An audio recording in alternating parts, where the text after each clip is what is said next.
So I would ask President Prabowo of Indonesia. Indonesia has always walked a fine line, has always, as you mentioned in your speech, been a non-aligned state.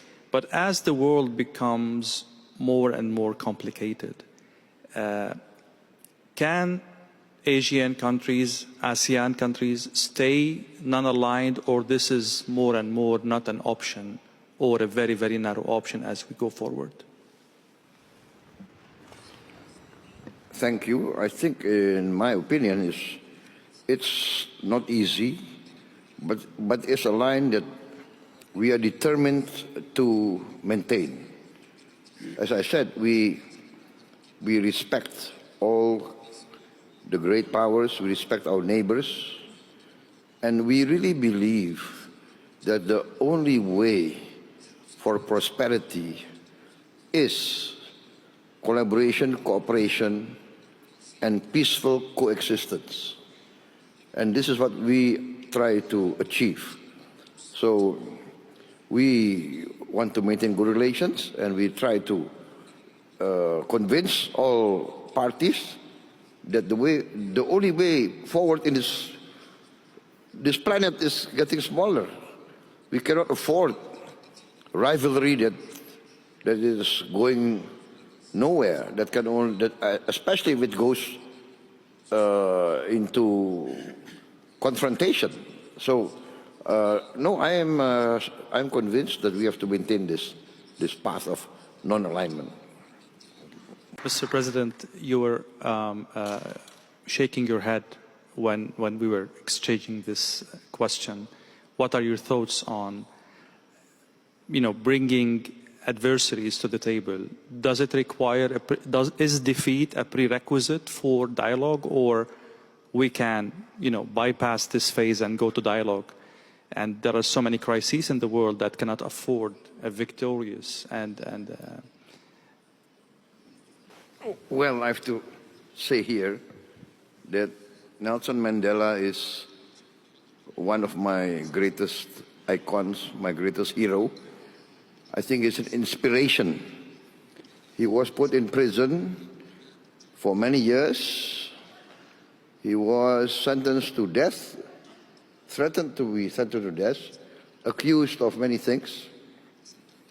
And his famous statement was that he was willing to give his life for the principle of freedom. But the greatness of Nelson Mandela, when he got out of prison, he worked for reconciliation with his former enemies. So this is the greatness of Nelson Mandela, and this I try also to carry out in my domestic politics. I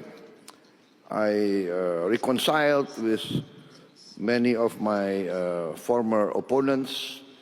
For instance, we had a very long rebellion, separatist rebellion in Aceh, very long. I think more than nearly 30 years.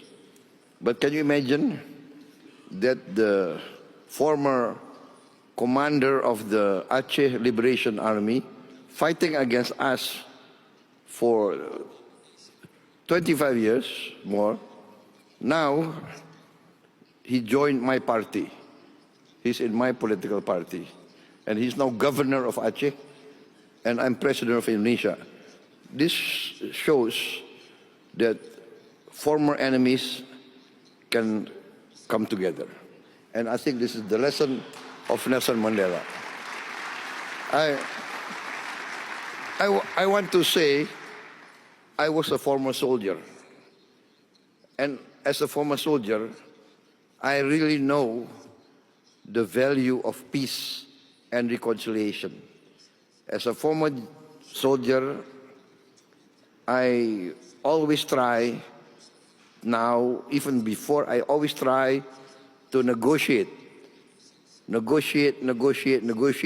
Better to talk than to kill each other. This is my position. Always talk, always negotiate. Thank you, Mr. President. I would later go back to some aspects of your answer, mainly about the nuclear aspect of what's happening. But I'd like to go back to the other participants. Indonesia, Bahrain, and South Africa are three countries actively deepening relationship with Russia. From what I understood, this conflict, unfortunately, and I hope I'm wrong, might go for long. How are you planning to mitigate the fallout of this conflict in terms of secondary sanctions, in terms of political reputation in the world, in terms of pressure coming from your other allies? This is a very, very complicated situation. You don't want to be in any way, but that's reality. I will start with you, Mr. President.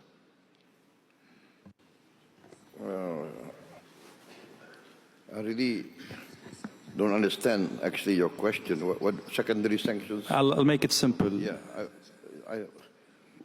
For Indonesia, we are very clear that we have always been on the line. In the Ukrainian situation, I think 2 years ago, we proposed immediate ceasefire in place.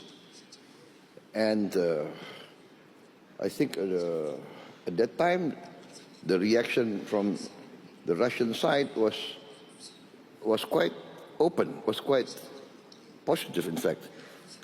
But the reaction from the Western governments, I have to be fair, not all Western governments, but many Western media virulently attacked my proposal. They said that I was proposing the peace of the cemetery.